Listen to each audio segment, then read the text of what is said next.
and today we are here to discuss about patriarchy. That is, mainly we are going to discuss about the roots of patriarchy and everything that revolves around patriarchy. So maybe we are going to have a couple more people who will join later, but let's start now.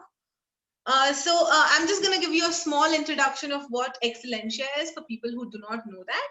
So, Excellencia is a very small initiative started by me a couple of days ago. And in Excellencia, we aspire to create a safe space where nothing is a taboo, and it will be a place where we will have people from different walks of life and people who are, having expertise in people who have expertise in different areas, and we have a lot of activities, and we have a couple of quizzes, we have sessions like this to discuss about various topics, gain a lot of perspectives, see how an issue can be viewed by a couple of people. And also we are gonna have challenges, campaigns, and everything that's gonna come. It's still the beginning, so we haven't started all those yet. So this is the first session. Welcome to everybody. So if possible, turn on your videos, and whenever you are speaking, you can turn on your mics. So firstly, I thought of giving a small introduction about patriarchy before starting the meeting, but later I decided I let all my other speakers finish whatever they have to speak first, and in the end I can speak. And just to inform you guys, I have an amazing set of speakers today who have worked hard to create some, amazing content for you all. So the very first speaker we have is Atulya, and she is going to speak about what exactly patriarchy is, and she's going to explain about that. So over to you, Atulya.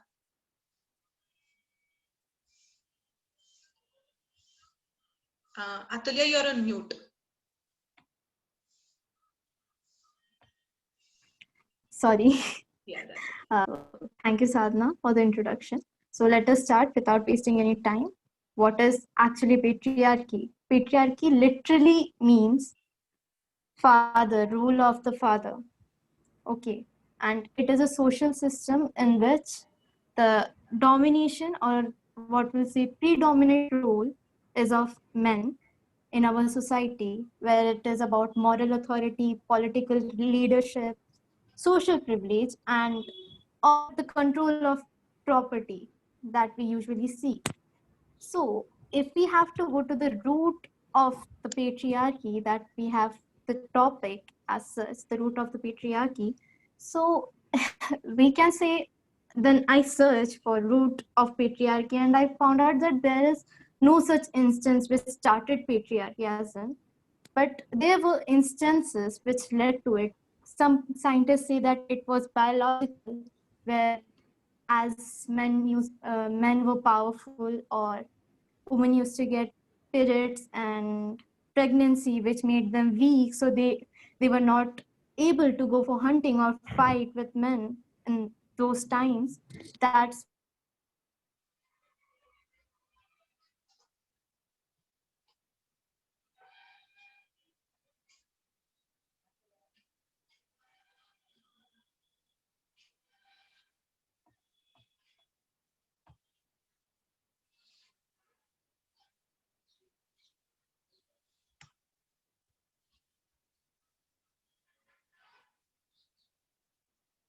of women being weak and men being perfectionists started by Aristotle, who was an artist, and he portrayed women as weak, and they are basically supposed to be in home and they are property of men.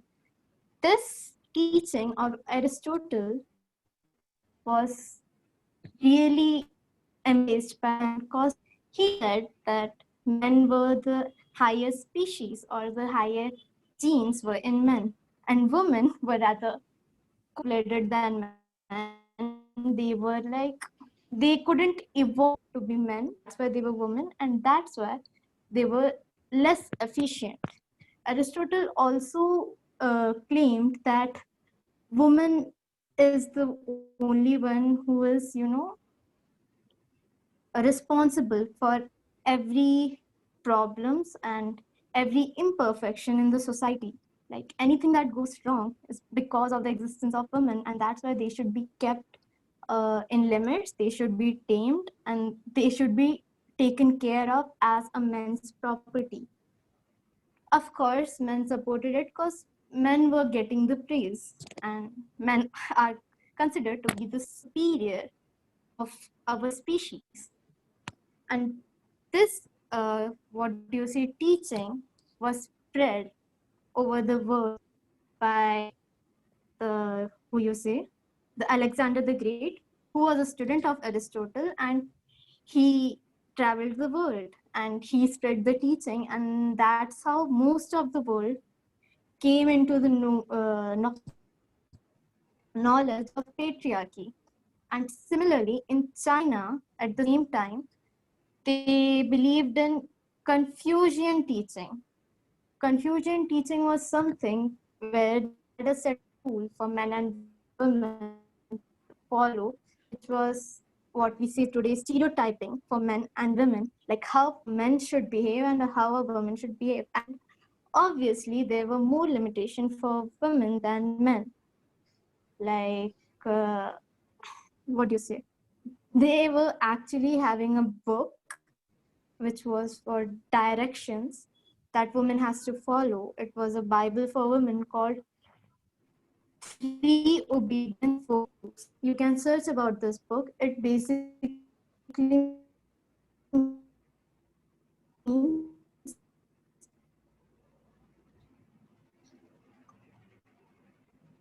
how a girl should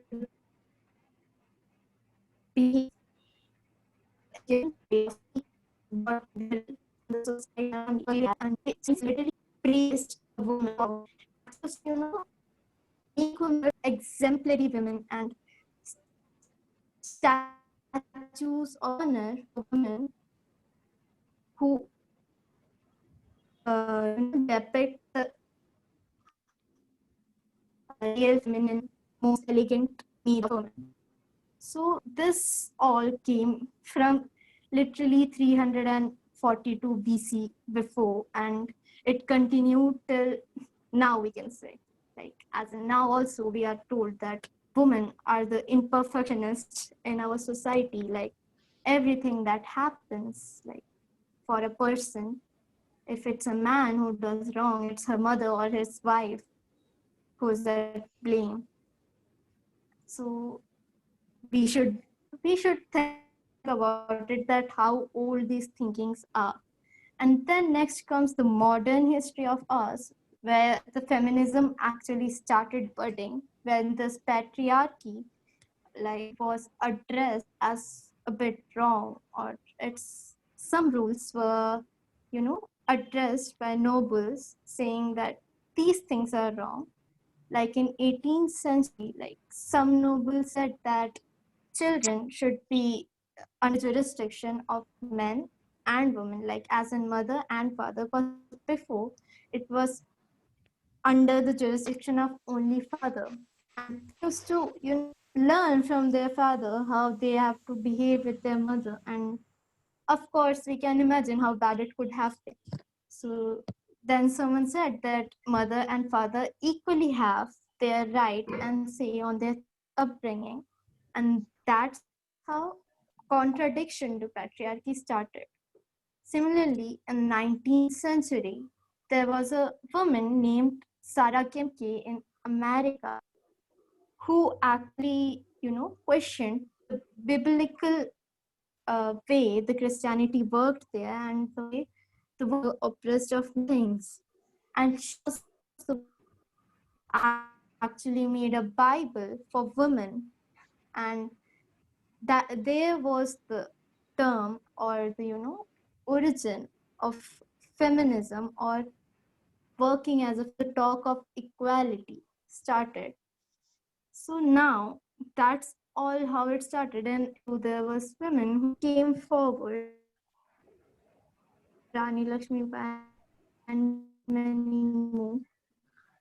So that happened, and now in today's world, like I would say, just in 2014, according to my research, like I want to keep it factual. So in 2014, our constitution had many patriarchal, patriarchy based laws, which are shown, and they are still not mended actually. They are still with us till today's date in 2020, like law of inheritance. And I would say that these laws are, bifurcated according to religions. So we have Hindu law of inheritance, Parsi law of inheritance. So similarly, as in there is a law of inheritance where a married woman dies. If she dies without will, her property, which is in her name, would be given to man's family and not woman's family. Like if she doesn't have children, if she have children, the property will go to the children. But if she doesn't have children, the property will directly go to the man. And similarly, in Parsis, they have like rules, like if a Parsi woman is married out of their community, then she is no longer considered a Parsi. So she will have no say in her parents' properties or anything. Or if a Parsi man marries another girl, she will be considered in their community, but she will never get the property of her man if he dies, because she is not a Parsi. So this still exists, and prohibition of child marriage. Well, they say it's a prohibition, but it's rather prevention, because child marriage is legal in our country. It is still happening, and it is only considered void if the people who have married say that we want to consider a marriage void. And for this, we even have an act where a girl have a say in her child marriage only till the age of 20. Like after 20, she can't say that I don't want this marriage, or this marriage does not exist for me. But for a man, it is 23. And similarly, when we age of consent for sexual intercourses. So as child marriage is not a barrier, there are women who get married at very young ages, like even 9 or 10. And age of consent is not particular because we have not criminalized, marital. So there's nothing called sex age 9, 10 are getting. So if they are, getting introduced to sexual intercourse by their older husbands, it's not a rape, and it is consensual. And, there, as we talked about rape, there is even sections of rapes, types of constitution. There is a different punishment for a rape done to a random woman, and a rape done to a separated wife, and daughters, and etc. There are different rules for everything, and I can't even imagine that why would they even have to segregate, because rape itself is a crime and it should be punished in the same way. It doesn't matter who the woman is.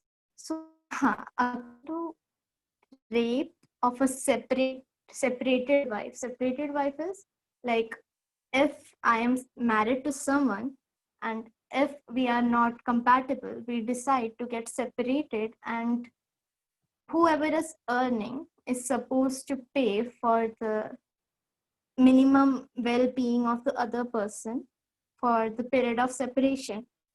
They live separated in different houses, and they are not allowed to meet until they take permission from court. So if in that condition the man comes and rapes separated wife, he will just be punished for 2 years rather than 7 years or lifetime. So these are some kind of laws, and there are many more, like adultery, which was recently talked about, which is article number 497, I guess. Yeah, 497. So in what adultery meant till 2018, which is just 4 years back. So in that, if a man has sexual intercourse with a married woman, and if he knows that she is married, or if there's any idea she is married, then it's an adultery if the man does not have permission of her husband. Okay. And so husband can file case of adultery against the man and not the woman. Woman is not guilty, which is a problem for men. And because of patriarchy, because woman is considered the property of man, and man has the say on her sexual intercourse choices. So this is a problem which men also face, were used to face, because woman was not at fault, even if she was the one who consented for the intercourse. And similarly, the other woman, if the man who was, if the man was in the adultery or he performed adultery, woman couldn't file a case against man. And that was actually a law. So this law was amended in 2018, which said it is equally the fault of women and men, and they actually address that it is a colonial rule which they had to break, and it's good that it has. And so now adultery is a civil wrong rather than a criminal law, which is a basis of divorce, and girl and boy would be equally punishable for that, and that's good. Now we come to social level of today, where we are living, and we go through patriarchal, mentality, and we won't even understand it. Like, for instance, women are addressed Mrs. or MS. I don't know how you pronounce it. It is for widows. And but in the same way, but men is only addressed as Mr. So we are saying that a woman's identity is supposed to be according to her social life, or her marital status. If she is married, like if she is a property of men, she should be called Miss. If she is not married, she is property of her father, so she would be called Miss with her father's surname and not her husband's surname. And as she is widowed, she will have her husband's surname, but she wouldn't be called Miss or Mrs. And that's one thing that we have just followed without thinking about it, and this is something that we can ponder upon. Similarly, in our still daily lives, a woman is expected to do the bigger slice of house chores. Like, even if men and women both are doing it, they are supposed to do the bigger slice, irrespective of if the woman has job or if she is earning more. It doesn't matter, she has to do more. And if she is not doing it, it is considered to be immoral, or demeaning to her character. And still we have imperfection in the society which is associated with women and not men. Like, rapes happen because women are wearing less clothes, or the husband got failure because woman was not supporting enough, her wife was not supporting enough, and etc. Similarly, there is also this allowance that goes in our society after marriage, which is, wow, you are allowed to do job, or you are allowed to go for shopping while your husband is watching kids. Oh, you're really allowed to wear that short clothes even if you're married.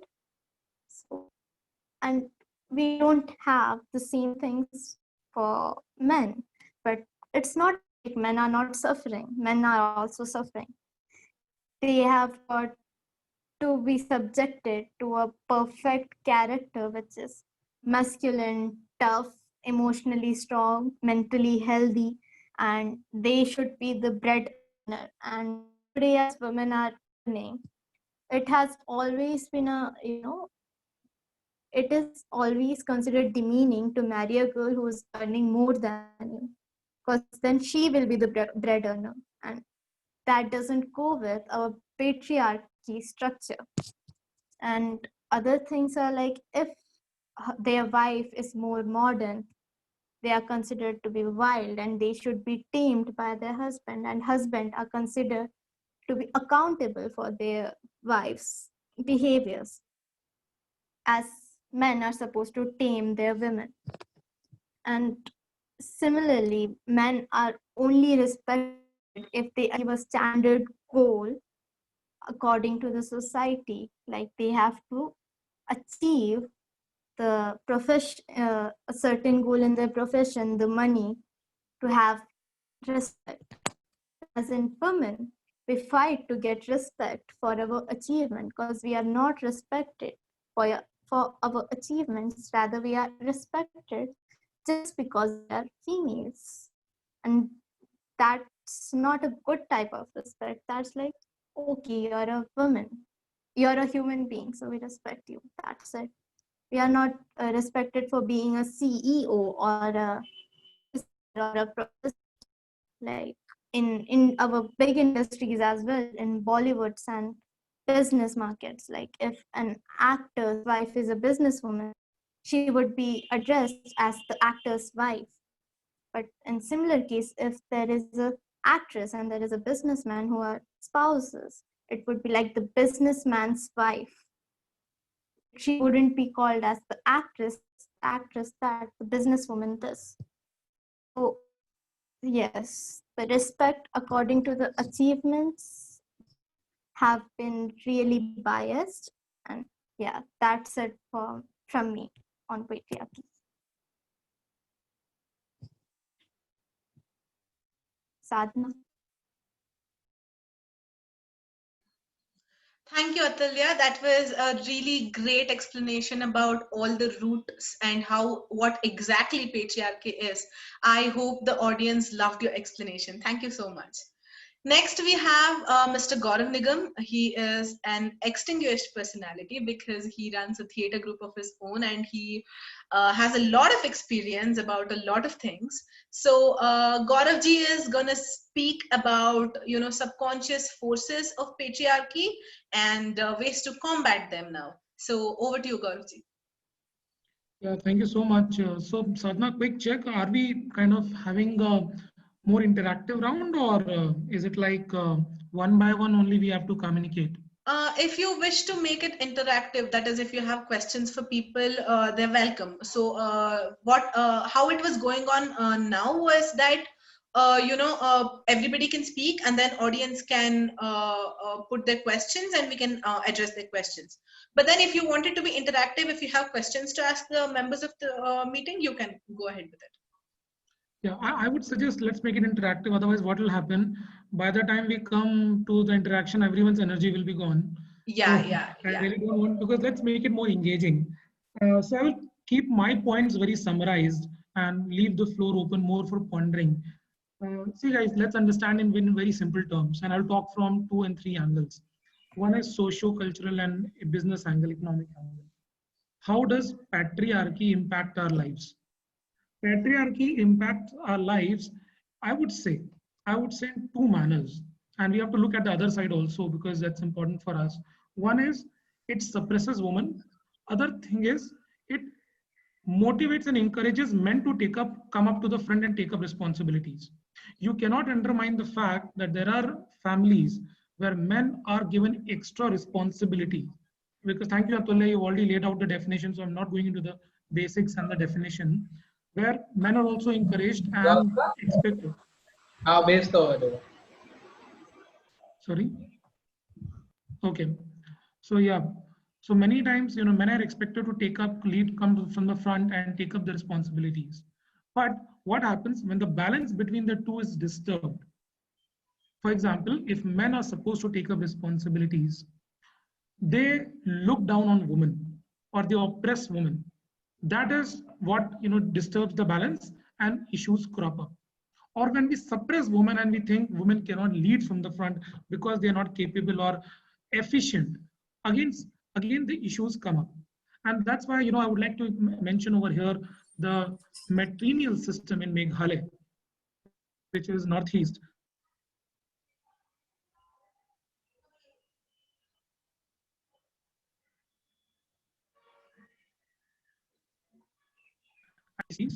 How the properties are transferred to the youngest daughter of the woman. In case there is no girl child in the family, they adopt a girl child and the property is transferred to her.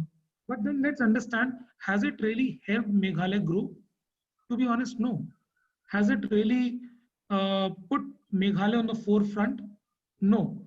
Because, and again, it does not mean that maybe they did not grow because of that. Sadly, many women, though still having the matrilineal system in Meghalaya, had to go out to bigger cities like Bangalore, Delhi, Bombay to earn their livelihood, which can be traditionally patriarchy driven. So why was it that such a state where matriarchy was so much in practice, matrilineal system was there, could not grow or could not go any further? Are the rape cases in Meghalaya quite less? Yes, it is quite less, but then that is the case across Northeast, except barring few areas near Tripura and which are border areas of Bangladesh and some areas in Assam, which are Naxalite affected. But then otherwise, in all the areas of the crime against women in Northeast is less. Now we need to understand 2 points over here is how patriarchy can be deterrent to us in the long run. First thing is, if patriarchy starts to divide the opportunities and take opportunities from someone's plate and hand it over to other, it is a deterrent. So patriarchy, in terms of dividing the responsibilities, in terms of chalking out the goals and objectives, how do you want to lead the life, in terms of guidance and mentorship, can be a beautiful way. Because patriarchy somewhere is related to hierarchical structure followed by a lot of corporate organizations. I would not say patriarchy, but even over there, if you see, people actually look up to their leaders. They expect them to guide them, motivate them, encourage them. So patriarchy in that sense, having elders or seniors of the family, if they're to guide you, mentor you, grow you, encourage you, it's really good. At the same time, flexibility and a conducive environment for everyone to grow, adapt, and flourish is important. So the seniors and the heads of the families should encourage that. Other angle is how patriarchy can be promoter. So the patriarchy can be promoter, of course, as I said, when it asks you to push yourself forward, step forward, and take it in the further direction. There are many cases in patriarchy which are never questioned. For example, which are very subconscious in nature. For example, a doctor's son will always become a doctor. If someone from lawyer will only become a lawyer, and that can even be a woman. Then an actor's son or daughter, for example, Anil Kapoor's daughter is Sonam Kapoor. Now she is more, I would say, in some sense, more successful than his son. I'm unable to recollect his Anil Kapoor's son's name. Now, what will you call that? Will that be clubbed under nepotism or patriarchy? I would say both have a lot of similar lineage. So we have to clearly demarcate that patriarchy does not always mean sons or males or men of the family to come forward. It means that anyone who's deprived of opportunities and is oppressed, and those opportunities is given to someone else who otherwise could have elevated himself or herself due to their own inherent talent. Last point I would mention is around combating these things. I think we need to start the bandwagon. Like this discussion itself is a precursor of how we should shape up things. Moment we are asking for reservation anywhere, we are promoting patriarchy in some manner. Imagine, I would say, again, this is open for debate. I've seen in buses, there are seats reserved for women and there are seats reserved for senior citizens. There was a bus in BMTC. I was traveling between, I think, Belendur to some place, and it was kind of, that bus was filling up fast, and there was a old man who was sitting on a seat, which I think happened to be of some woman. A woman came. She was quite young, maybe in her 20s. She was listening to a song. She said, and she spoke very rudely to that person, "Hey, can't you see that it's a woman's seat?" And she asked him to stand. Now that bus was moving. He was very old, but she didn't mind that. She continued listening to a song. She sat on that seat. So thankfully, there were some men in the,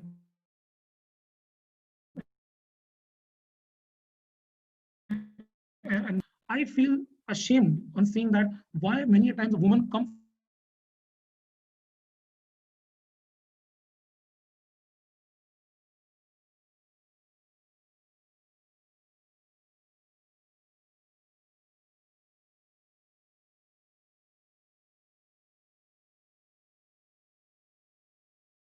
some certain section of people who will not take it in the right manner, and they will always oppose it, and that will only lead to, again, more further imbalance in the whole system. So while I'm not advocating either sides, I found over there the women's the behavior not acceptable, because I think the seat should go to the needy in any case, irrespective of men, women, gender, uh, whatever kind of system you follow. My suggestion is equal opportunities for all. In colleges, wherever you see, in jobs, wherever you go, you see reservation happening, and biased nature of jobs happening. You protest against it. Hospitality, tourism, travel, airlines, where women are preferred, human resources, where women are preferred. Why we have made certain sections, mechanical, mining, oil and gas, where men are preferred? Why we have divided that way? Moment you're dividing that way, you are actually further making it a hotbed of further patriarchy and bias coming at all notions, and people getting frustrated and becoming themselves brand ambassadors of furthering this patriarchal beliefs and gender bias. That's my thought on it, and I think I've spoken a lot. I would like to uh, give it a pause and invite any cross questions or any counter points over here.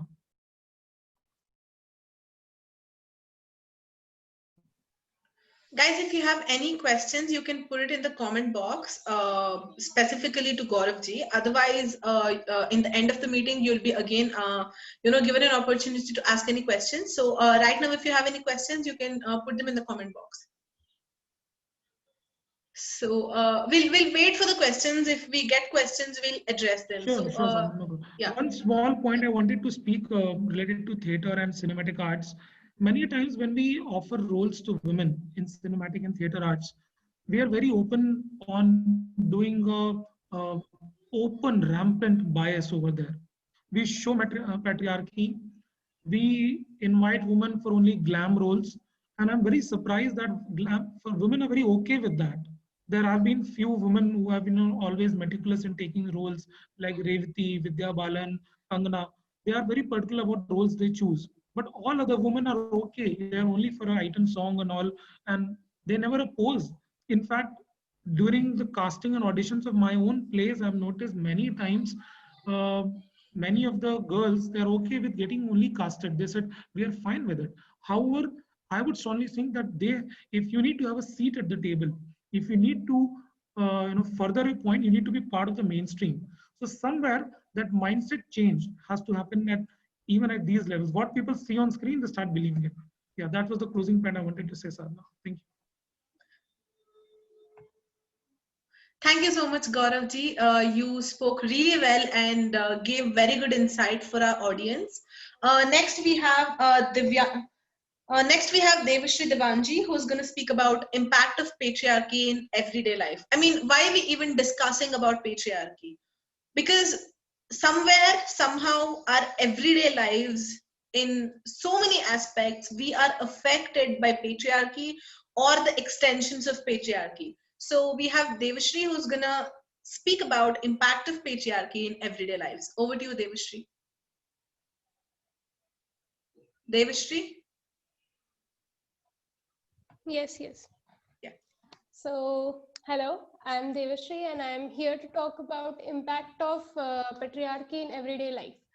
So, talking about the word impact, the word means that effect or impression of on some kind of activity. Like if you're making a tea and if you don't have tea masala, then you'd be like, okay, the tea is not very tasty. But you still have the tea. The process is still going on. But in our cases, the impact of patriarchy is not just a simple catalyst. It's like a way of life. It is like a reactant to a reaction. It is like a tea while making tea.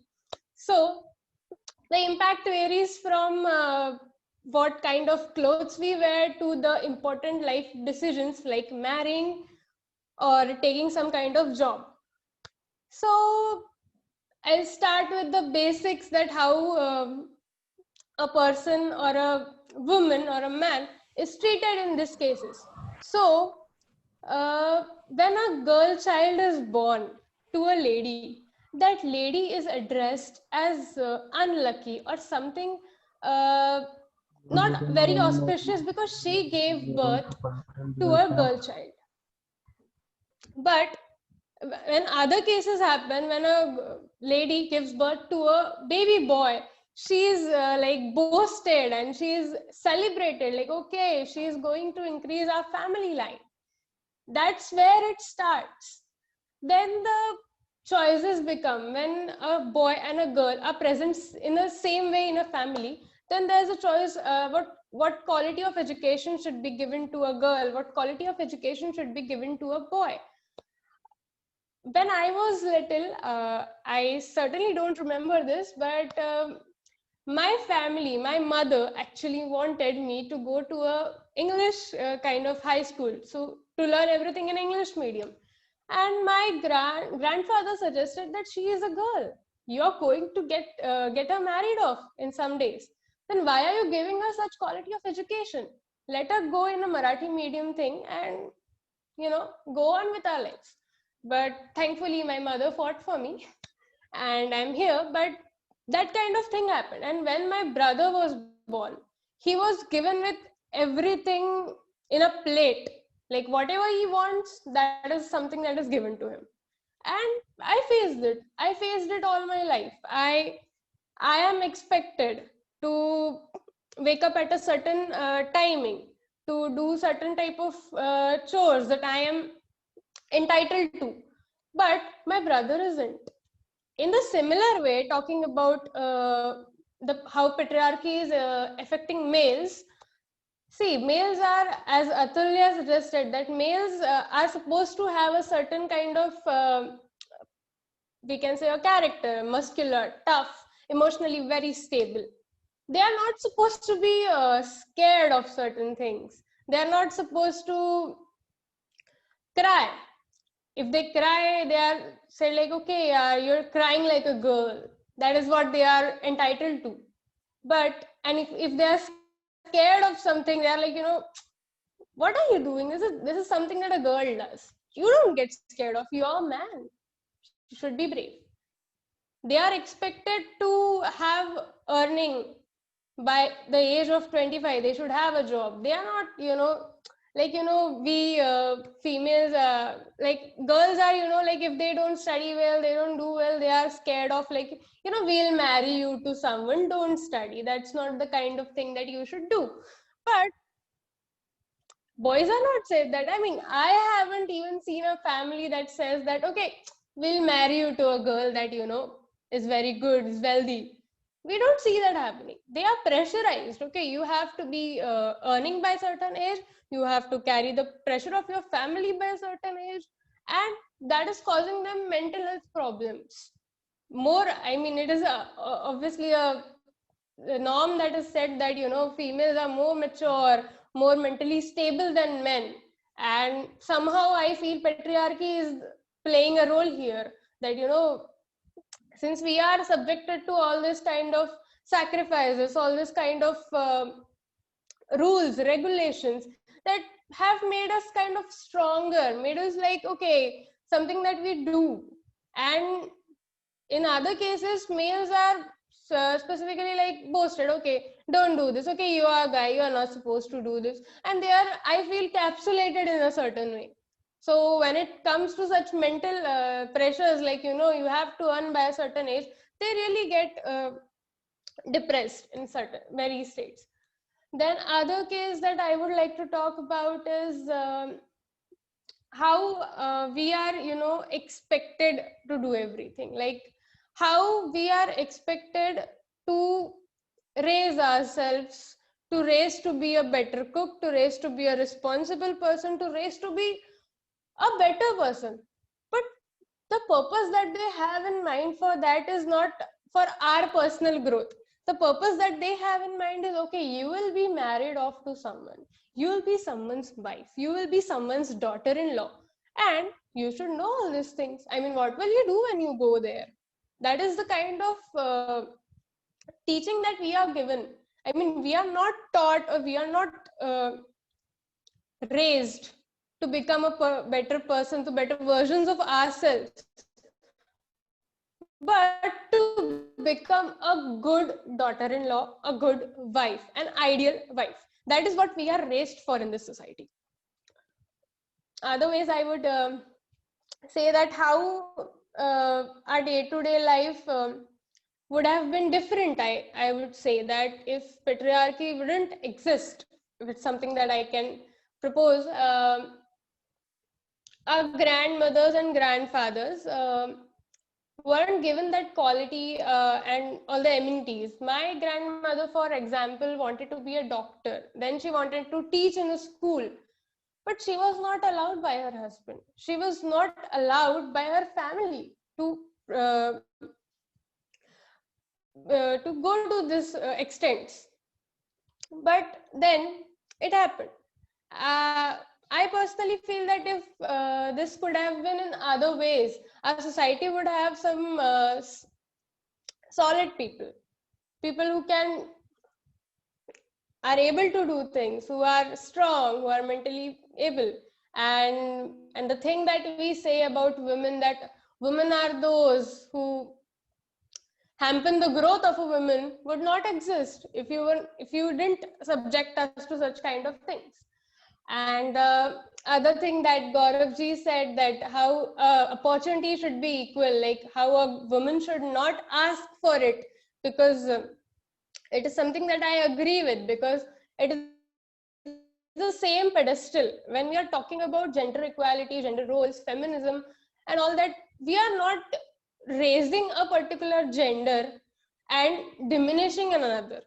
Women empowerment never suggested that you have to demean men, or you have to go against them in a certain way. We have to know that it is a equal level that we are all in, equal opportunities, and that is how we have to move forward in life. It is something that is very understandable in times like these, because if women empowerment goes in a way, there can come a time when we have to do the men empowerment. So lastly, I would just like to say that we all, despite our gender, despite our religious status, despite everything, are force of nature. We are not fragile. We are not anything that these people label us to. And we have to raise to that particular level or pedestal, I can say. And we have to try and combat this patriarchy, even if it may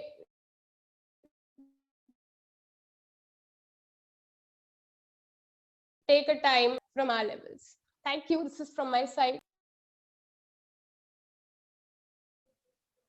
Thank you, Devashri. That was absolutely well presented, and the points were really, really, really well. While listening to you, I remembered an incident that happened with me in my school. I mean, I was just an observer. I was probably young then to question that, or probably scared. But let me quote that for you guys. There was this results that was being discussed.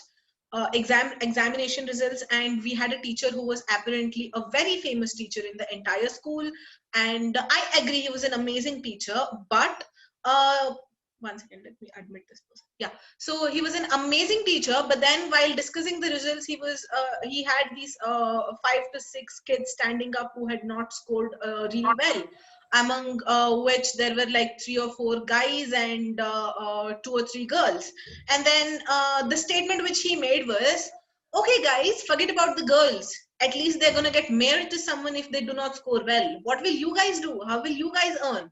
That was not only extremely sexist, that was the literal representation of how every girl and every guy is treated in most of the households where patriarchy is an evil. It is literally belittling all those girls who are studying in schools and colleges. It's like they do not matter. Their only job is to grow up, become somebody's wife, and they are their responsibility then.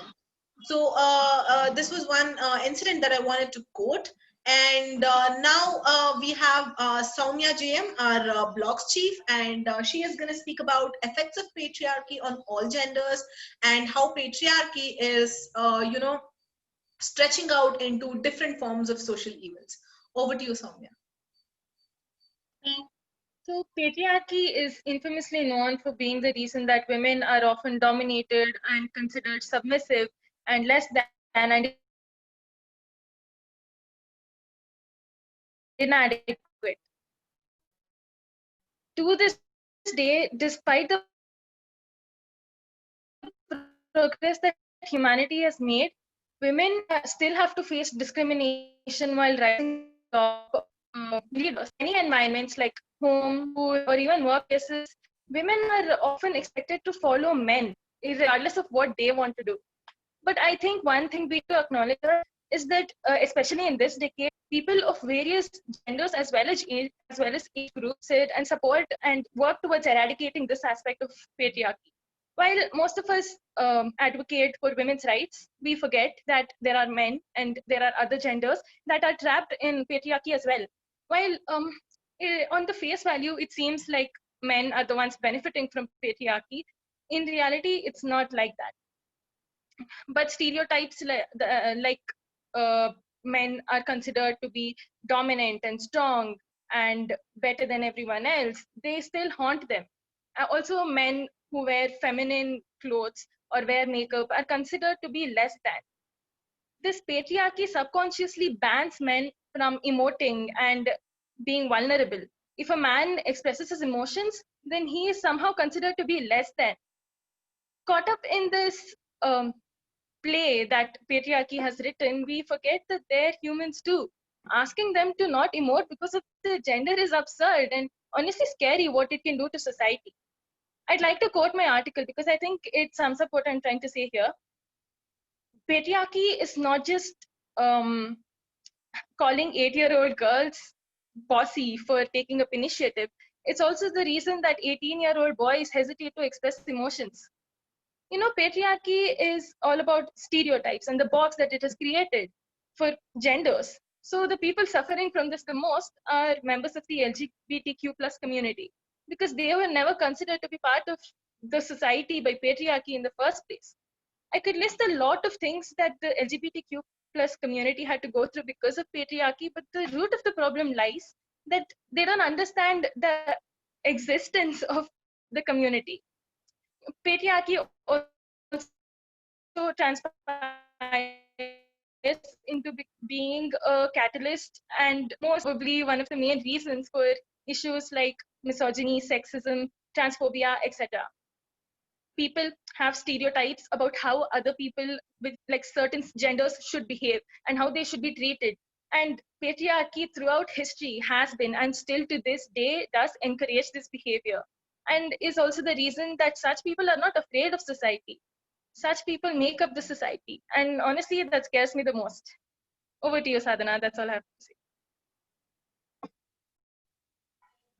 Thank you, Soumya. That was very well put up. And guys, if you have any questions to any of the speakers, you can put it in the comment section and we're going to answer it in the end. And as Soumya said, patriarchy is the base. Patriarchy is what is leading to a lot of social evils, be it sexism, be it misogyny, be it misandry, be it homophobia. Everything is because of patriarchy. Patriarchy is like the pathway through which all this is happening. Yet it is unfortunate that patriarchy affects every single gender, but a couple of 100 years ago women started this movement, that is the feminist movement, to empower women collectively. But even though certain men individually questioned patriarchy, we haven't seen such movement where men collectively want to fight for patriarchy. I really have this question that why such movement didn't come up from men. So pondering about that question, we have our next speaker, that is Sahil Meshram, and he speaks about measures to combat patriarchy. Over to you, Sahil.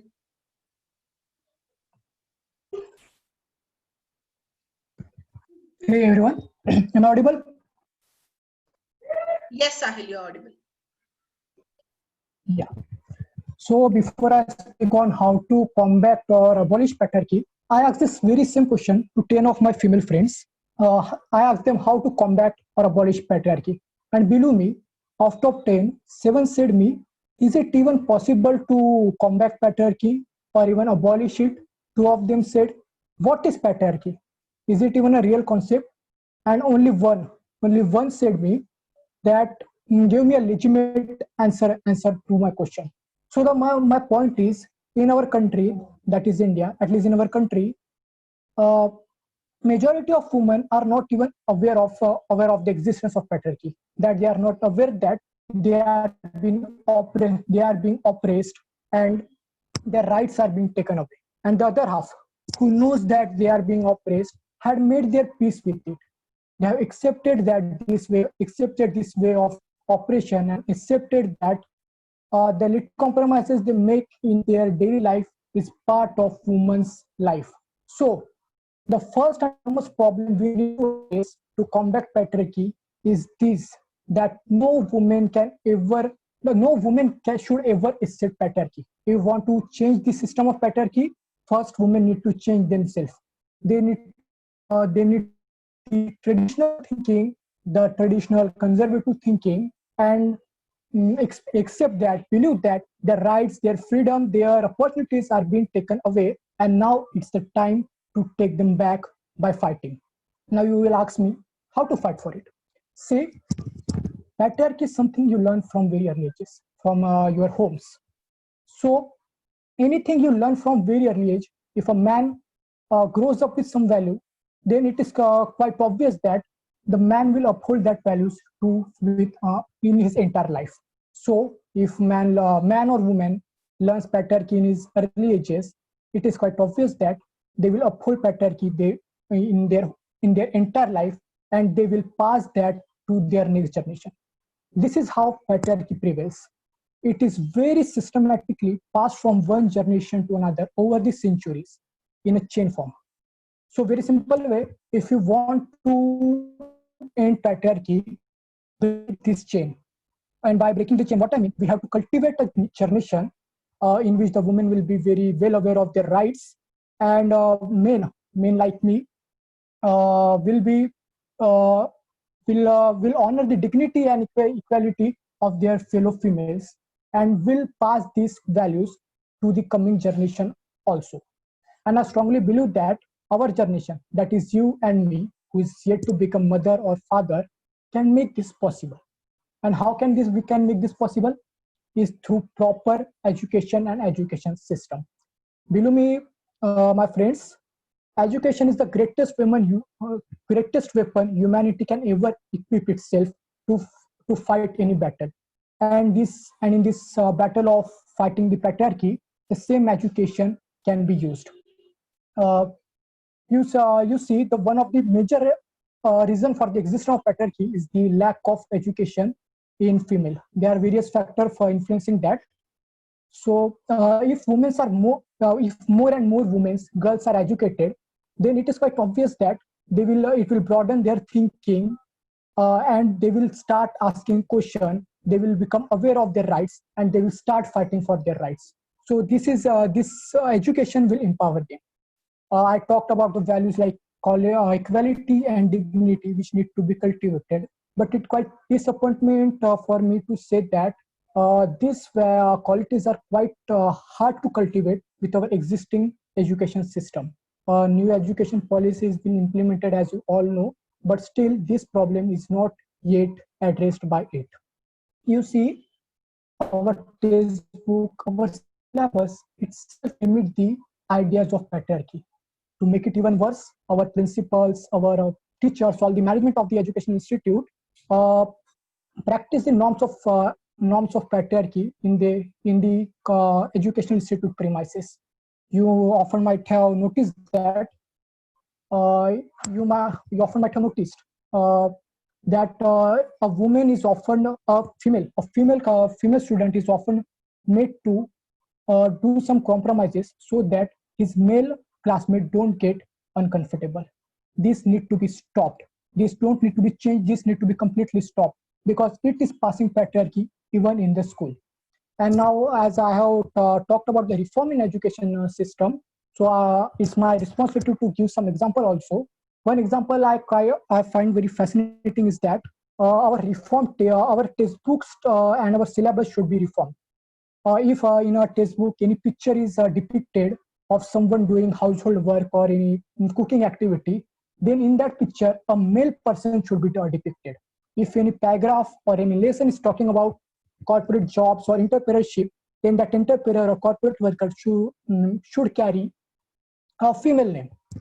So what will happen? It will help to break the stereotype that certain work belong to certain gender.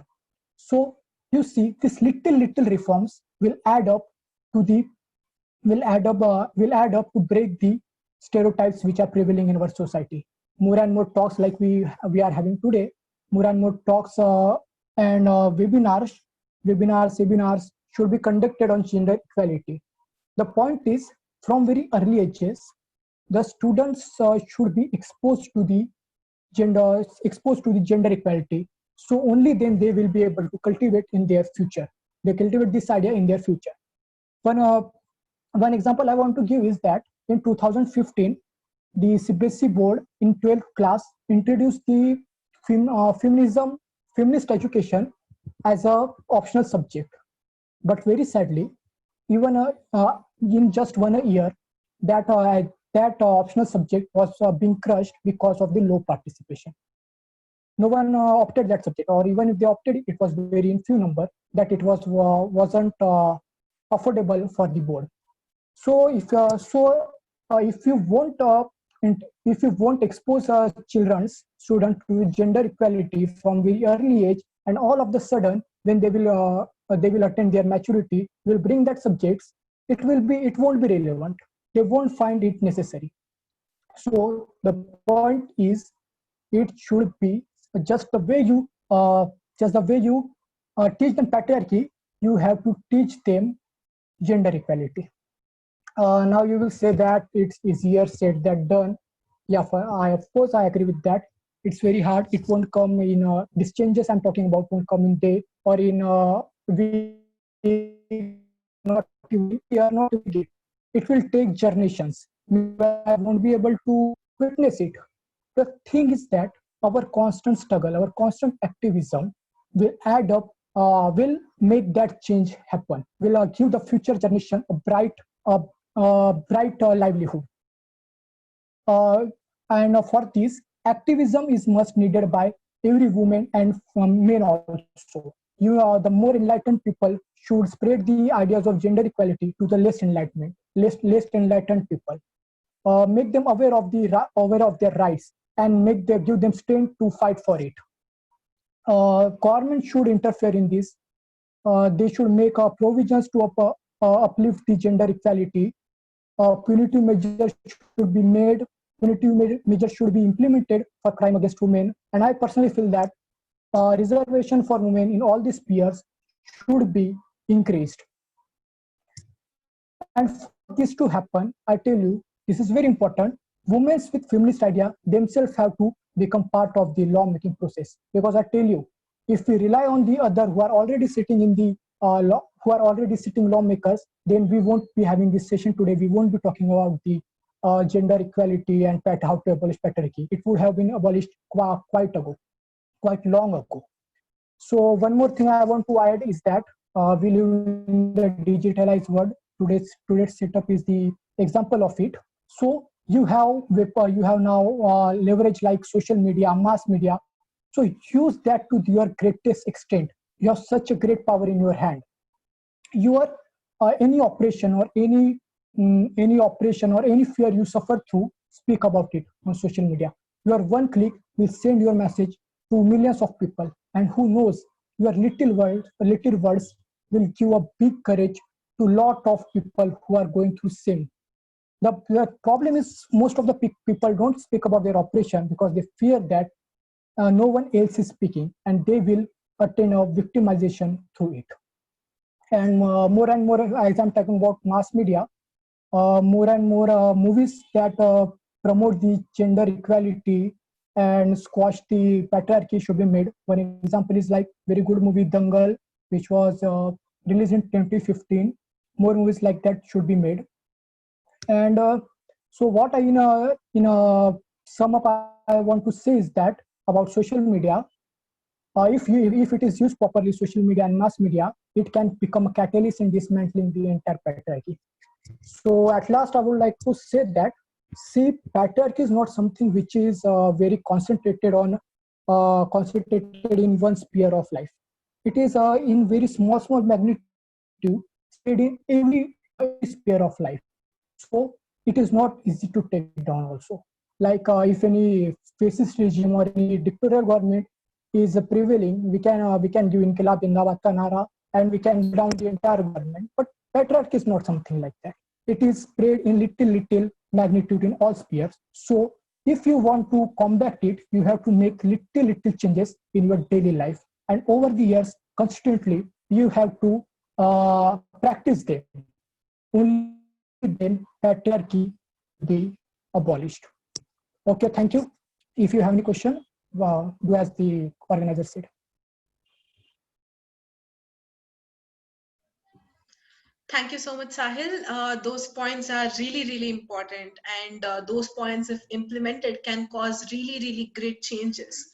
Now that all of our speakers have presented their opinions, and our speakers have given some extremely important points, the stage is open for questions. If anybody has any questions, you can put it in the comment box. Before that, let me speak my opinion and what I feel. See, let me tell you, nature has given us diversity. Diversity in the form of different genders, diversity in the form of different, strengths and different weaknesses. And diversity is beautiful. But nature hasn't given us this hierarchy. Nature hasn't, given us this stereotypes. It is these stereotypes and these, notions that one is superior and the other is inferior has been created by us. And it is only us who can fight against it. Patriarchy is not something like a roadblock or not something like a blockage in our ways. Patriarchy is a deep empty well of darkness in which we all are stuck, and it is not something that's going to go away in a day or two, and it is not even something that's going to go away by the efforts of a person or another. Patriarchy is like a loop in which we have locked ourselves. Let's speak about why men's cricket is so famous and why women's cricket is not. Firstly, women cricketers are okay. The point is, women cricketers are not given importance. They're not paid well. Why? Because not many people watch women's cricket. Why don't many people watch women's cricket? It is not even given so much of airtime. It is not even given so much of importance. And why is that? Because we have these stereotypes which are created because of patriarchy, that all those sports are more for the men, more for cis male. So it is a loop. Why aren't people watching? It is because they're not aired well. Why isn't female cricket given much airtime? Because they do not get the required TRP. Why don't they get the required TRP? Again, it goes back to the same point that people do not encourage them more. Let's speak about how patriarchy is deep rooted from every single step. We are born. Somebody walks up to your parents, they ask your parents, how many kids do you have? Your parents may tell, I have two little girls of mine. The first question they ask is, don't you have any sons? Or even though your mom says, I have two little girls, they want to still ask, do you have a son or not? And when your mom says no, they want to tell, oh, it's okay, it's fine. They want to console her. Why? Because they have this notion that you need a male male heir, or you need a son to safeguard you, or for that's just a stupid notion. And in schools, in colleges, in workplaces especially, when a man wants a promotion, he suddenly, when a man plans to have a family, he deserves the promotion because he has to take care of the family. But when a woman plans to start a family, she doesn't deserve the promotion. Why? Because she has to take care of a family. Look at the, hypocrisy over here.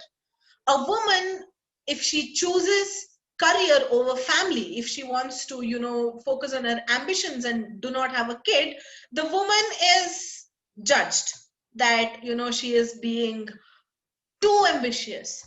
Again, if the same woman wants to give up on her career, wants to settle down with kids, again she is judged because she is not enough ambitious.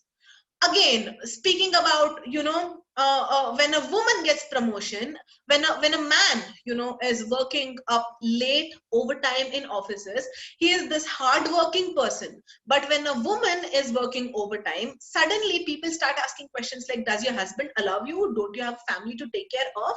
Is this how you get your promotion, staying up late with your boss? Because these are the things which we face every day. We try to question, yet people discard these as if these doesn't exist. And let me tell you, patriarchy is not just the fault of men. Patriarchy is the fault of all those women who are enjoying the comforts without questioning patriarchy. And you know speaking about let me admit this person. Yeah. Speaking about patriarchy, we are not fighting men. We are not fighting women. All we are fighting is against all those people who subscribe to these to these ideas, stereotypes, and stupid norms of patriarchy. I think we have already discussed a lot about this, and if we sit and discuss, we will still have a lot of points to discuss, because such deep-rooted patriarchy is, boys don't cry, women do not, women are not interested in sex. Your hymen is this very precious gift which you have to box it up and give to your husband. Your in-laws heart can be won with the path following their stomach. All these stupid norms are the ones which exist everywhere around us, and they can be combated only if we question them at each and every step. Every single time we decide to stay mum, every single time we decide to put up with unjust treatment, every single time we decide to look at something sexist, something misogynist, or something misandrist happening, yet we decide to walk away, we are somehow allowing patriarchy to grow. So it is everybody of our duties to be more upfront and to be more cautious every time, and question everything that is unjust around us.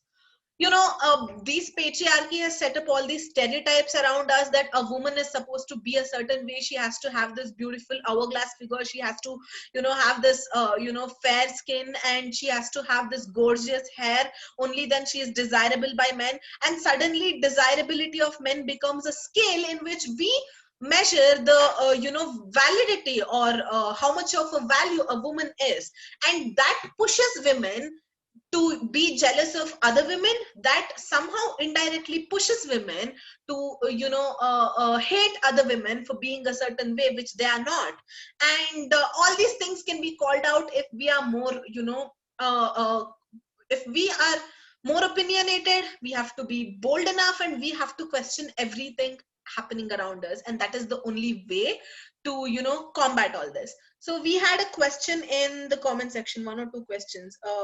A question from Sahil was, don't you think only when women get reservations, they will be able to cultivate themselves?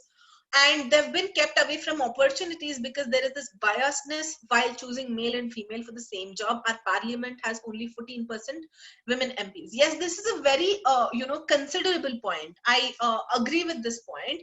And also, by giving reservations, we are not only creating opportunities, but somewhere on the negative side, we are also throwing light to this notion that without reservations, women cannot get to that place.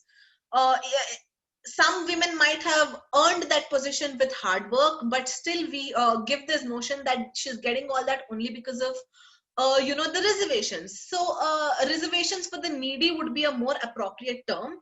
And the next question was, what about a woman who has always lived with dominance and is fine with it? Do we need to change that also, even if the person is comfortable with the life they're living?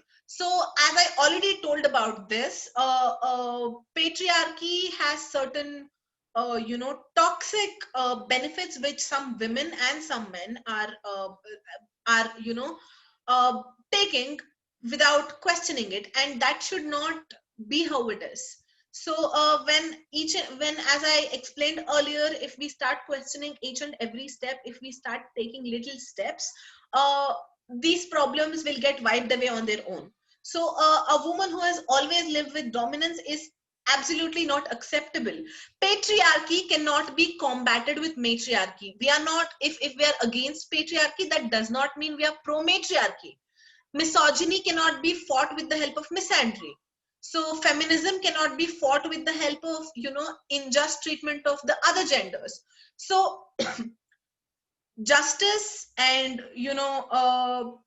equality is something that everybody deserves, and we should focus more on equity than equality until we achieve the required equality. So that is what I had to tell. If anybody has any questions, guys, you can unmute yourselves, and if you have anything else you want to present, or after all the discussion, if you want to speak something, you can raise your hands. I'll unmute you and you can speak. You have 2 minutes if anybody wants to speak anything.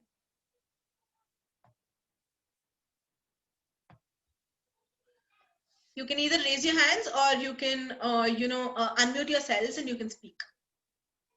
Right.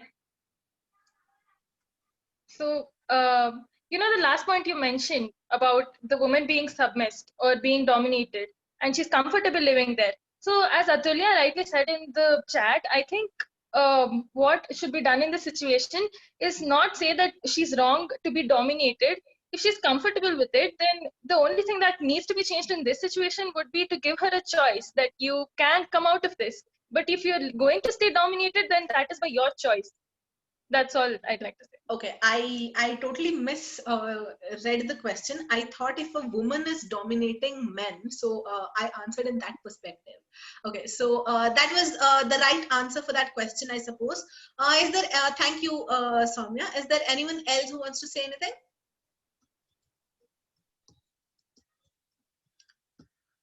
Okay, guys, that was it. Thank you so much for all the speakers, for your preparation, for all the hard work you have put in to make this session so beautiful and successful. Yes. Just 2 minutes. I have just a query related to the reservation point you spoke. Yes. Why do you feel reservation is important? As someone mentioned that 14% seats that women are occupying in as an MP. Don't you feel in call centers, the women are being preferred over men? 30% of the males are working in call centers. You have done internship yourself, and you know that women are being preferred in a lot of ways. They are being also preferred over men. The question you raised about the cricket, that women cricket, they are not being watched a lot. I would like to ask men, all the men in this debate, just a question: why you haven't watched and enjoyed women cricket so much? Just a question for them. It's not a question. I'm curious myself. Yeah. So anybody? Yeah. So speaking about your first question, that is exactly what we're trying to put out in this session. see, as you yourself told, in some areas women are more preferred over men, and those areas are probably nursing, probably call centers, probably areas where women do not have much to do, much physical work to do, or much intellectual work to do. These are the stereotypes Ma'am, that are caused by ma'am, patriarchy in my itself. state, ma'am, in my state, there is 50% reservation for women, not even in a category, in a general population.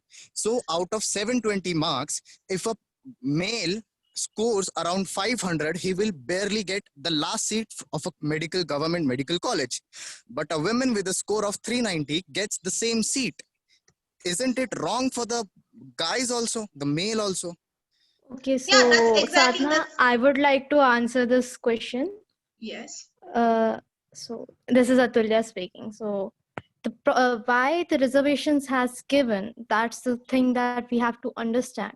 Because see, the caste based reservations and the gender based reservation is because it is important to uplift the suppressed population of our country, and it can be only done by reservation, because if we are not reserving, what happens is, if in a house you would see, not the modern houses, if I would say a traditional Indian house, if you would go there and see, if there is a girl child and a male child, the girl child would be forced to learn and to do house chores, and she would be given less time to focus on her academics, whereas the man is given the full liberty, whatever thing he wants to do or pursue as a profession.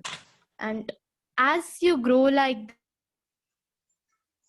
that, as a girl more than, and that's why it is needed for girls to have reservation, because they do their best to score, but they are not given enough time. Many of them, I won't say every one of them, but many of them are not given the time to study and to pursue what they want to. And still, out of all the norms, they fight their family, they fight the mental trauma they go through because they are choosing a certain profession, and then they come to give exams. And it should, to appreciate what they are trying to do, to appreciate that they're fighting the norms, they are given the reservation to uplift a certain community or a certain population, so that we can reach to a level and say that, okay, now we can see that, okay, women are getting the equal amount of businesses, they are getting equal amount of jobs, they are getting equal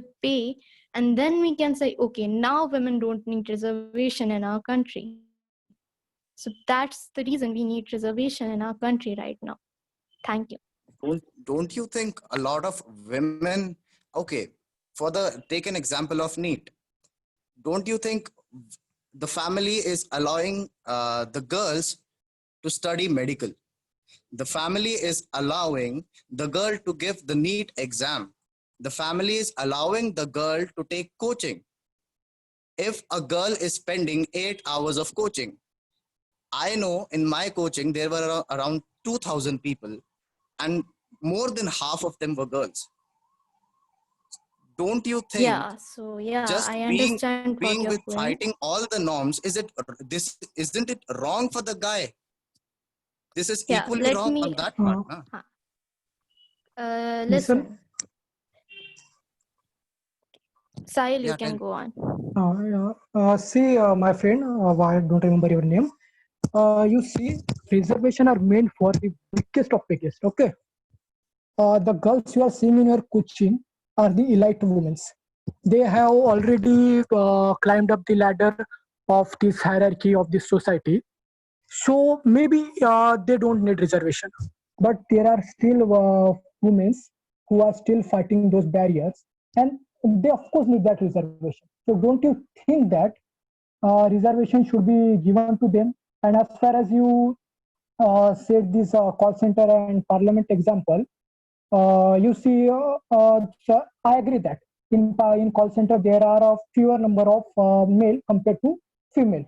So of course the recruitment of male candidates should be increased. but the same should be done in parliament, don't you think? Because at one point I think that in a call That center, is maybe this can. that is of course fine. I agree with you. But see now, in call centers, women are preferred more because they behave much politely and they have very calm mind as compared to males. Yeah, that is Do you agree exactly with me? what we call benevolent sexism. Why is it Ha, a then stereotype that women are supposed to behave softly, women are supposed to be submissive, and they men are are not. supposed to be wait, let me complete. Men are supposed to be aggressive. That is not, a man is not born aggressive. When we have a male child and when we have a female child, both of them will have the same amount of empathy, same amount of aggression. But what we teach them is, you are a girl, you're supposed to be submissive, you're supposed to be soft, you're supposed to be polite, and we tell boys will be boys. And that is where the That's not the stereotype case I'm starts. telling. So if we have to No, this change is not a what is happening stereotype, in the ma'am. top level of the Ma'am, this is hierarchy, not a stereotype. Just understand the thing. it is a stereotype. It is a You talked stereotype. about cricket. You talked about women cricket. I will love to ask Sahil why you haven't watched women cricket so much as compared to male cricket. You see, my friend, I'm not very a big fan of cricket. I watch football a lot, and of course, I Why watch not women? women's Yeah, football. I yeah, yeah. watch women football also and male football also. If a women team is playing, of a big prominent team is playing, if Lyon and Barcelona is playing in women football, of course I watch that also, and I watch male football also. So what you Okay. are talking about, of course, men need to change their thinking, and of yeah, that's I want to And That say. is fine Maybe your because doubt is and clear. also, more importantly, it is not about subjective opinions. It is about what is happening in no, a I'm larger I'm scale. trying to compare, ma'am. For example, Yeah, in sure. my opinion, why Yes. I have always watched male cricket more as compared to female, because there is Okay, not that Kashyap, much. I can answer that. I can answer that. Can I put my reviews first and can you answer? Yeah, Okay, you So go the complete first. your thing question. is, why? Sure. Okay, I'm just telling my opinion. I don't know, I may be wrong in it. Uh, just in case in women cricket, there is not much aggression. A cricket is a game of aggression. In female cricket, I don't know how many of you will agree with me. There is not that much aggression as compared to the male cricketers. So there are basic differences which are there between males and females, not as an individual, but as, for example, take an example of cricket. There is a difference between them. So all these things you are telling that all these operations and all that, some part of it, Gaurav sir told about glamorous thing. Yes, sir, we find item songs of girls. We don't find males dancing over the item songs because everybody's thought has been made like that. हर किसी का thought जो है, it has been like they prefer girls, watching girls over more and enjoying rather than guys. This is inbuilt in our society as a very deep rooted and very, it's everywhere. If you become empowerment, yeah, you go on. I'm reading someone's chat. Sorry, I'm sorry. Yeah. Hello, Atulya. Yes, guys. Yeah, so Kashyap, What exactly what are your that's what opinions I was about what he going to say, because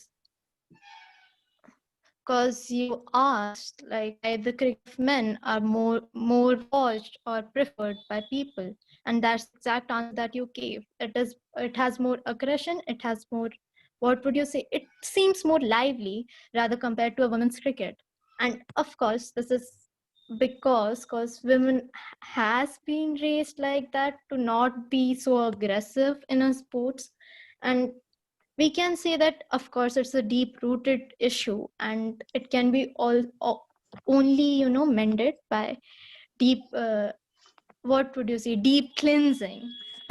And for that we have to be like a little girl, if she's running, we should be like, you should run more fast. Why are you caring about your hair? Why are you caring about your getting scars? You shouldn't care about it because it doesn't But matter if you like it. we So have to understand that's a the basic thing. And then point, the ma'am. call center thing. Yeah, that there is a basic Hmm. difference between a male and a female. There are differences only biologically. Being aggressive or not is how we are raised. See, Exactly. Are you Yeah, saying is, I that, agree with one Salma second, on this. ca- Yeah. can I just say something? Are you yes. saying that women are genetically less aggressive than men? No. I'm not telling they are genetically deficient or something. Even males have 90% genes of a female only, ma'am. Sure, I'm just saying that you presumed that women are less aggressive, and that somehow makes it less interesting. No, I was answering her example only, her TRP example Yeah. only. I'm not telling women are Okay, deficient. I'm let's against it, ma'am. everyone just calm. See, Kashyap, The answer to Ka- your Yes, sir. question is basically in that Ka- the way you said the women are allowed to go into the class, to allowed to Kashyap, join that. uh, Why it should be allowed? Why it is not a choice? And that is Guys, can where I just the Exactly. interrupt you all answer for is. a second, guys? All of you, please put up your opinion. This discussion is basically to discuss, but let the other person speak, and then you speak, so that it shouldn't sound like we are fighting over something. Let it be a healthy debate. Yeah. So Soumya was telling something. You can finish it, and then whoever wants to go next, you can speak. No, that's all I was saying. That yeah. Yeah. So what I was telling was, biologically, men and women are different only in one or two ways. That is, that might be their genitalia, and that might be that is only for the process of producing offspring. That is the only difference men and women have biologically. And aggression and all is what patriarchy has sold us, and what patriarchy has made us to be. Every woman, at least once in her life, any woman who is bold, any woman who is outspoken, gets to hear this one thing: if you have to be feminine if you want men to be attracted to you. Like a soft, like a feather, who is delicate, who needs to be protected. This kind of ideology is sold to us from the very beginning. From a girl is given a little doll to play with, and a guy is given this cricket bat to play with. That is where this aggression, that is where girls being more feminine, that is where the less aggression in girls starts, and that's what we have to combat. Yes. Of course, definitely I agree. I would love to hear from Gaurav sir also. Gaurav sir had another meeting to join, so he left the meeting at around 5:50. So if there's any other points, you guys can put up.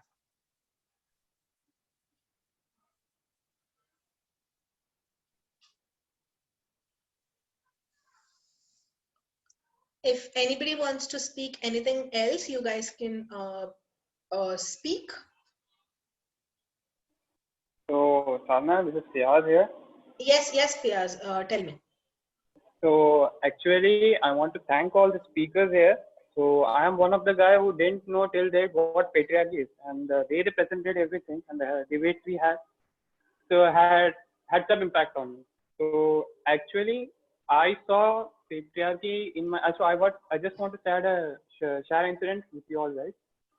So being in a Muslim family, I have seen patriarchy at the utmost level I can see. So this is an incident happened when actually we were having our NEET results came out, and we have a counseling. So me and my sister both wrote NEET. So she wanted to become a doctor.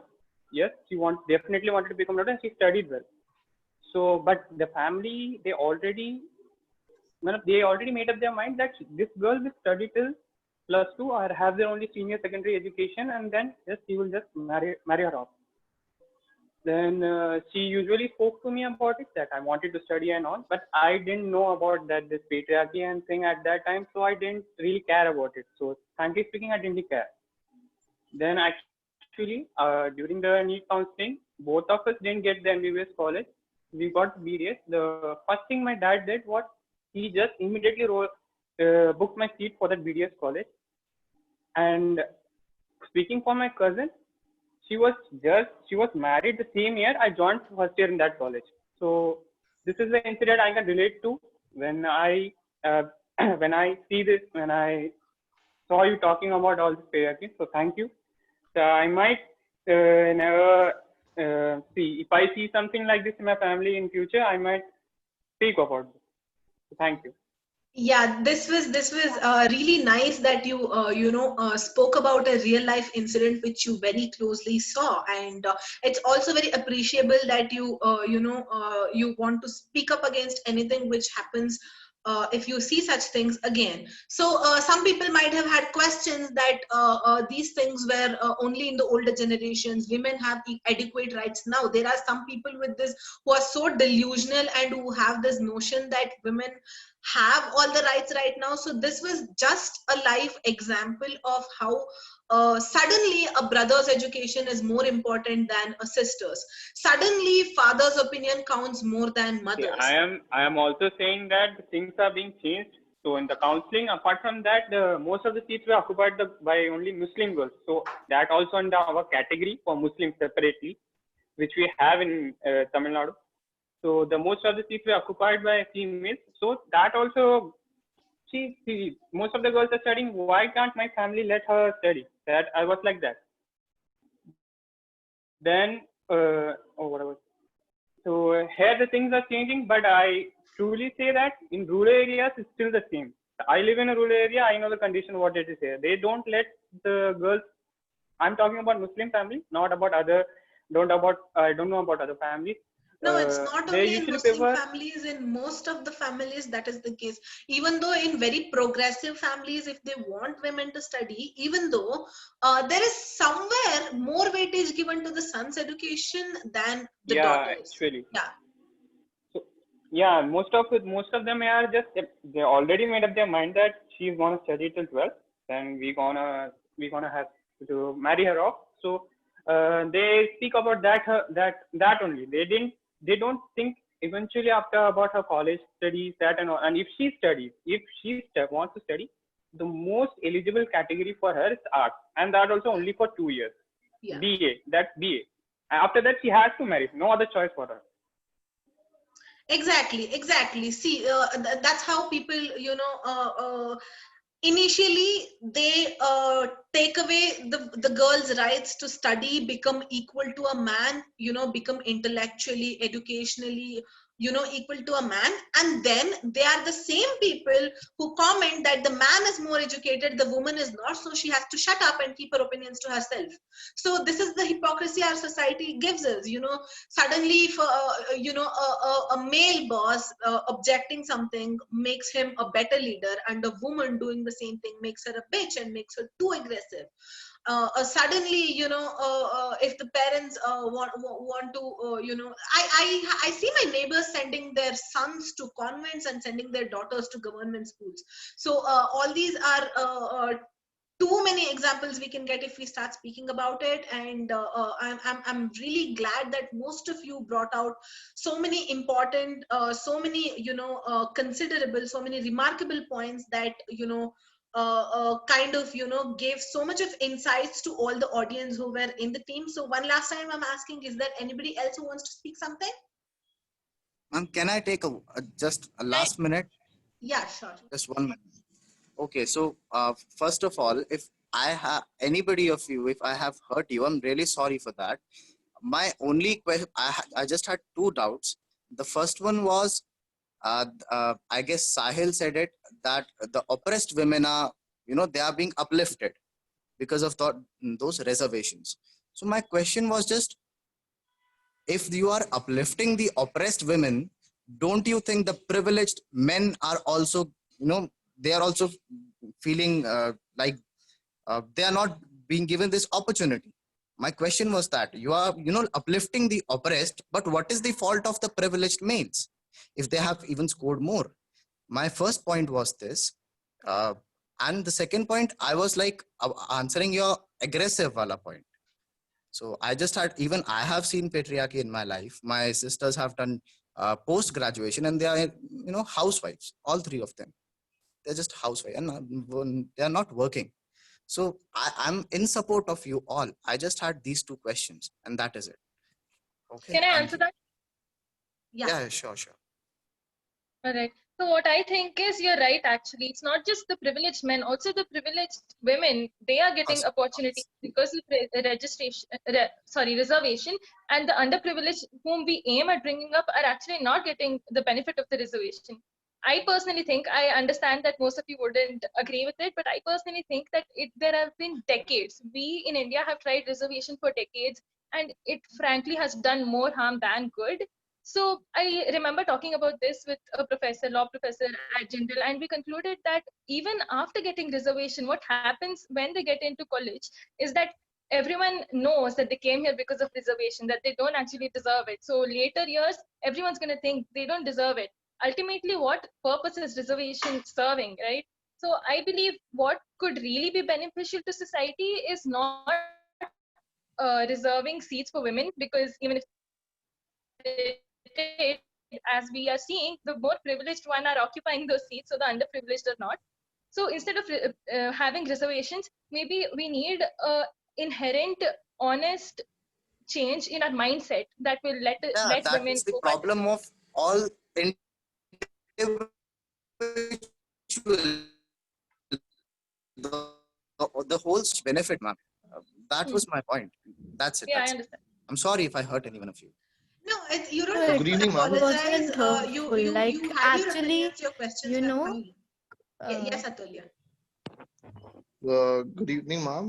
This is Ambuj, so this side. Kashyap, what you said, okay. Okay, let's hear Atulya and then we'll hear Ambuj. Okay, ma'am. Yeah. Yeah, so I was saying that what Kashyap said is actually every guy's doubt. I would say the general category में all the guys that who are in general categories, they have the same question, that why are we left behind? Why are we suffering because of them? Because of them getting education, them getting Because we have reservations. faced it, ma'am. We have So faced it. I have seen reservation, examples. yeah, I understand. See, as a general woman, I have faced it too. Because generals get less reservation, and women get less reservation than other lower caste people. So I have faced it too, the reservation, and I have got angry. God, I have got really angry. I have cried because, I was in thousands in rank, and someone was in 10,000s rank, and they got admission in a government college, and I didn't. But then I realized, then I saw that what actually our country is going through, what actually those people are going through. Many of them are not even getting education. So this is a way to, I guess, uplift, or tell them, or appreciate them for coming over such problems, or trying to get a life. And Can I ask you I something? think that it is doing a good. Yeah. Okay, can I ask you Ma'am. something? Okay, sorry. 1 second. So Continue. you know how those people got seats instead of you, and you felt you were at a higher rank, right? Yeah. So do you think they deserved it more? See, I don't know what background they came from, because Do you think they got reservation for a reason. do No, you think that And I know my friend, I have if I have to HCST speak friends about too. that, if I have to speak about that, reservations were introduced in all these sectors hundreds and hundreds of years ago when the situation was completely different. There was a situation It was when 6 years Dalits ago. were untouchable. There was they were given reservation. There was a situation when girls didn't even get to go to primary school. There was a situation when things were totally different, mindsets were totally different, and reservations as well came in a different way than it is now. Reservations are not just any woman comes, we prefer a woman over a man. There is this certain percentage of seats which has to be fulfilled by women. See, there are certain rules in certain colleges that 35% of the students has to be women. When we push this that they have to be women, people, look for ways to get more women admitted. For example, there are some foreign universities in which certain students have to be through scholarships, which pushes, see, if there is an option that if you want you can give reservation to women, if you want you can take enroll men, then there are many colleges which will overlook the opportunity that they have to give to the women, and they will just take men. But there is this mandatory rule that 35% have to be women or 40% have to be women. So colleges will focus more on how to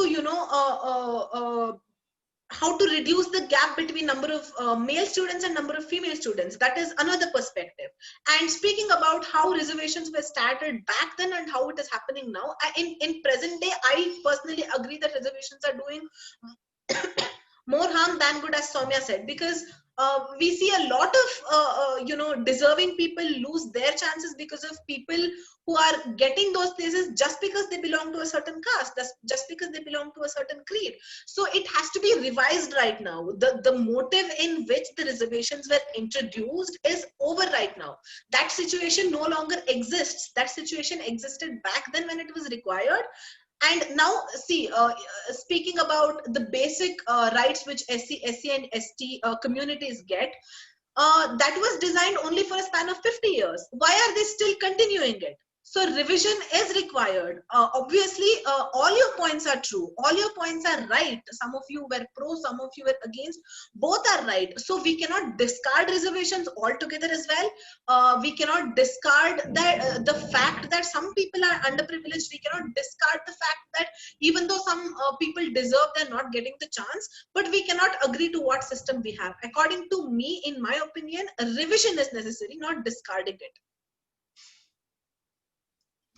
Yeah, anything else? Yeah, Soumya was telling something actually. I interrupted. No, that's all. I was just saying that your background shouldn't be a determining factor of your capacity to Yeah, get into yeah, a university. exactly. Just because there is a general category girl with 90%, and there is a backward class category girl with 60%, you cannot choose the backward category girl just because she belongs to backward category. But then if you have two people who have the same marks, and then they have different, then it's a tiebreaker. Then it is a different situation altogether. But in today's reservation system, what's happening is, even though you have full marks, even though they have very less marks, they get to take the opportunity, they get to snatch it from you, which is wrong and which needs to be revised according to me. Yeah, Also, I agree with your point. Okay, can I speak? Yeah. All right. I see your concerns when you say that the people who are underprivileged really need someone to bring them up and they need reservations. But our country just doesn't have reservations for members of a certain caste or religion. We have reservations based on economic factor. So when we have reservations for someone who is really poor, then why is there a need for reservations for people of certain caste? Then the government is discriminating, don't you think? Yeah, I agree. Caste-based reservations are not supposed to be there. Yeah. Economic-based reservations are a way to make sure that everybody can afford quality education. But caste-based reservations have no point now. They had a point when they were introduced, but now they have no point. Soumyadi, listen. As you mentioned that economic base should be there, I agree with you, of course. But just consider that there are certain castes are economically weak today because of their caste only. They have been deprived all these centuries and all these years because not because of their any of their blame, any of their crime they commit, but just because of they were born into a certain caste. Okay, and the second thing that we have economical based reservation, which is 10%.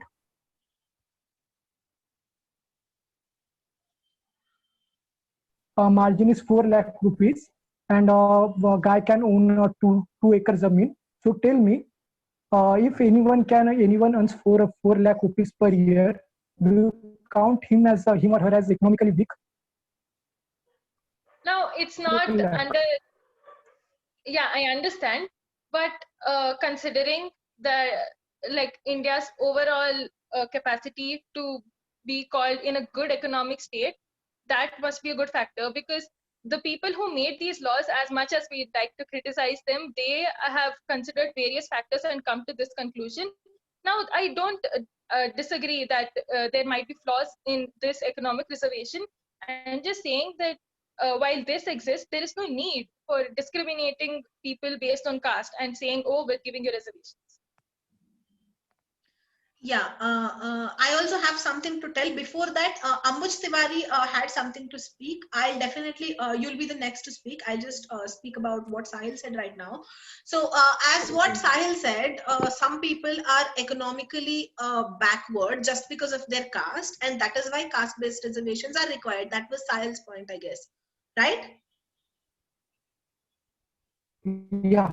Yeah. So what Yeah, yeah. I feel is, yeah, Sahil, I got your point. I understood your point. So what I feel is, yeah, some people are economically lower because of their caste. So what Sahil means to tell is, some people do not get to go to school because of their caste. Some people do not, are not accepted in a way other people are because of their caste. And that is the reason they do not reach the required economic status. When they do not get good education, obviously they cannot reach good economic positions. So but what I feel is, whatever is happening here in the colleges level, that is underprivileged caste backward classes people are not getting the seats. That is the top level of what is happening. What is happening basically is why they are denied of education, why they are not able to, get good education, and why they are not able to, improve their economic conditions. So if we do not focus on all these things that is happening below, and we just focus on giving this top thing, inequality, if we're trying to fix, it will not help. So the first change should come from the mentality. We should start fixing things from the root cause. We should start accepting them as everybody else is. We should give them equal opportunities what everybody else gets, and that will lead to betterment of their economic condition as well. This is what I feel. Don't you think that's true? Yeah, completely I agree with you. Just one more thing I want to add is that when economic condition will be the basis of reservation, I strongly feel that only two classes will be should be there in society: one rich and one poor. Whoever are poor should get the reservation. But you see, what we don't live in an ideal world. So what will happen if two people, one Dalit and one Savarjan, both of them of same economic condition, will be placed against each other for a same vacancy? Who do you think this society will prefer? Yeah, this society will obviously give Dalit the seat, calling them economical, backward classes. That is what has to stop.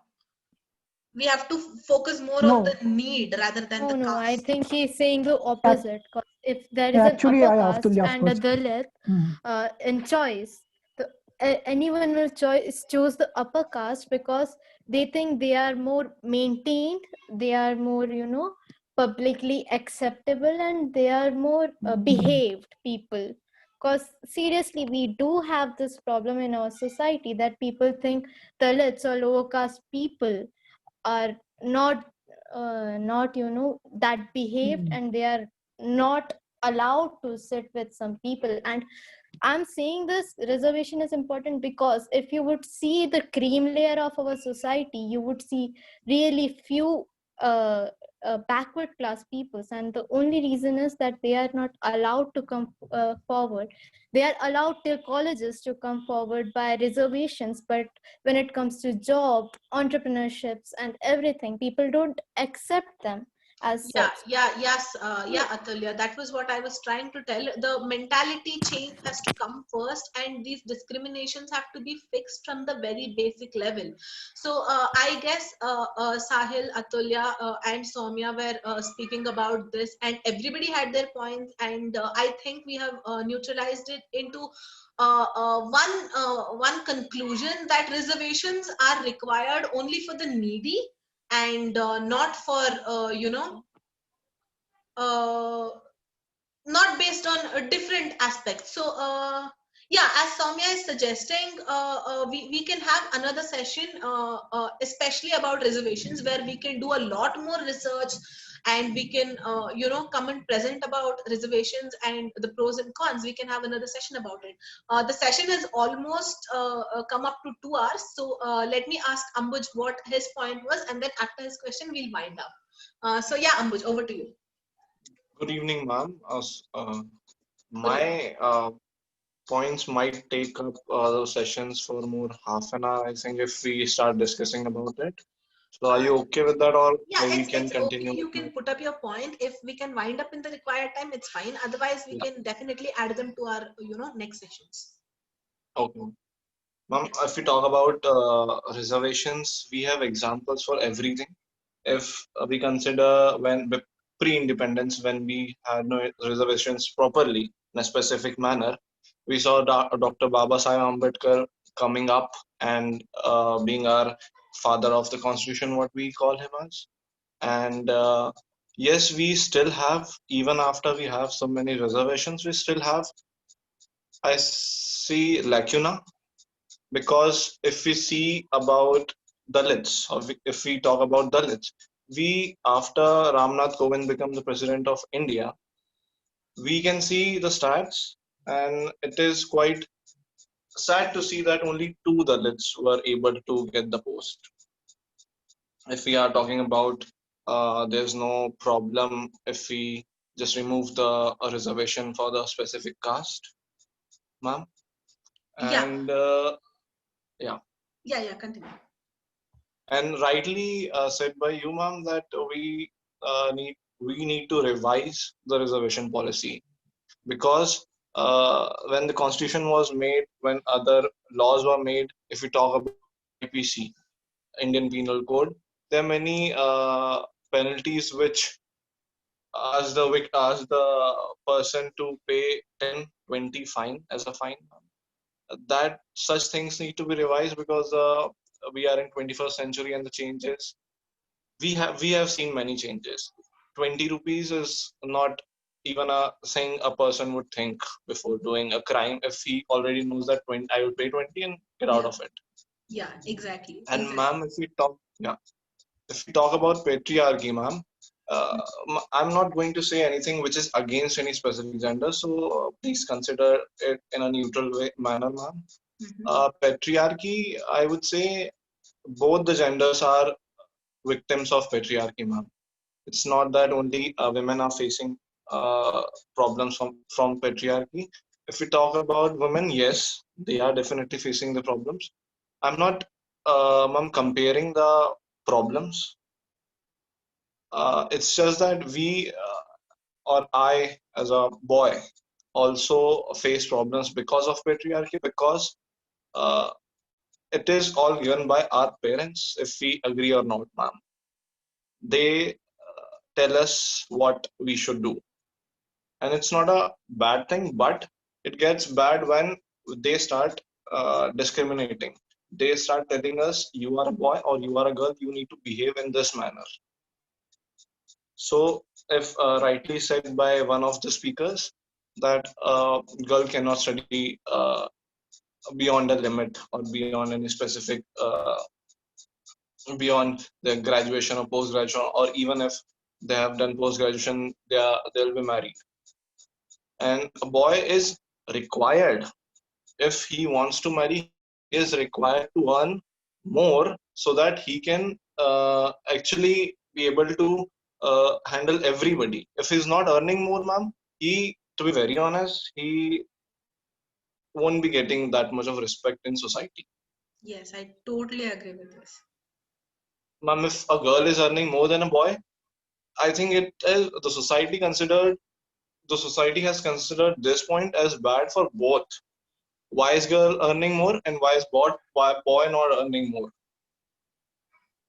So, ma'am, the responsibility which has already been given without asking to a boy is also the bad result of what we call patriarchy. Yeah, maybe you joined the meeting late, because in the beginning we Yeah, discussed yes, how all the genders are victims of patriarchy. Yes, I definitely agree with what you told. The society has made masculinity a kind of toxic and fragile, that men are supposed to Yes, be ma'am. aggressive, men are supposed to look after the family. A Yeah. man who lives on wives' earnings is bullied and trolled, Deserves no but a respect. woman Yeah. who spends her entire life by the earnings of a man is considered to be a modest woman. All these points we discussed, and it's definitely true. It's definitely true. All the genders are victims of patriarchy, and we have to consider this point that patriarchy does not mean fighting against a gender. Patriarchy is Yes. fighting against all the people, be it women, be it men, be it trans people, whoever it is who believe in patriarchy, who subscribe to patriarchy, and who choose to keep quiet when unjust things like this are happening around them in the name of patriarchy. So that was about patriarchy. And your questions about reservations, as we discussed, we are going to have a separate session for reservations. Probably next week we are going to have. So maybe we will have today, since a lot of people spoke about reservations, maybe in the next session we will have a lot more to discuss about reservations. Let's do a lot more research. Let's divide reservations into much more simpler topics, and we can discuss about it in the next session. So if any of you are do not know about Excellencia, this session was conducted by Excellencia. Excellencia has been founded for discussions like this, where people can share different perspectives like this, and there is a lot more lined up for you guys in Excellencia. So you all can go to the Instagram page Excellencia for you. You can fill up the enrollment form. You'll be added to a WhatsApp group where we discuss things like this on a daily basis. Every day we have something or the other to discuss, and we have so many people putting up their perspectives. It is still initial stage. It's not even been 1 week that the group has been operational. So that explains the lesser number of audience in today's meeting. So let's keep discussing, keep gaining a lot more perspective about a lot of other things. So next week we're going to definitely have a session about reservations. So all the updates about that will be in the WhatsApp group and in the page. So head to the page Excellencia for you, follow it and enroll yourselves for the group. We can have a really great time with all of you in the group, because the way I saw how you guys have prepared, how you guys presented yourselves, and how you guys brought up different points, I am definitely sure you would love to be a part of the group, and all the other members would love to have you too. So thank you so much for all the speakers. I really have to appreciate, because in 1 day you guys have prepared so much, and I was really worried about how it's going to come out, because we didn't do any demo, or we didn't try this out before. So it was really great having all of you, and all the audience. You guys have been a really great audience. Although a lot of people have already left, we have very less people remaining. So it's for everybody. So thank you so much for joining me today. This was the first session. I was so nervous how it would go, and you guys just gave me the confidence to have many more sessions like this in the future. It's because of you all that the session was successful. Thank you so much everyone for being a part of today's discussion. And if you have any more queries, if you have any more things to discuss, the page is always open for you guys. I'll repeat the page name once again, Excellencia for you. And thank you so much everyone once again. So can we wind up the meeting now? Yes, thank you, ma'am. Yeah.